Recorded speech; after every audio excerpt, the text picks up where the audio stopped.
Hi అండి. Fish బిర్యానీకి కావాల్సిన పదార్థాలండి: ఆనియన్, మిర్చి, కొత్తిమీర, పుదీనా,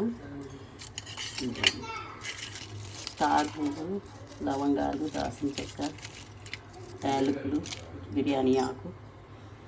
లవంగం, దాల్చిన చెక్క, స్టార్ పువ్వు, ధనియాలు, జీలకర్ర, కొన్ని చిటికెడు మెంతులండి అన్నిట్లో పొడి కొట్టాలి.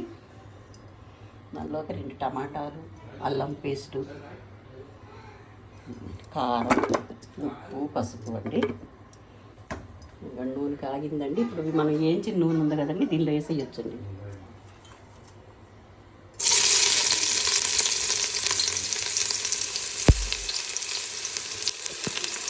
ఇవన్నీ వేసి తాలింపు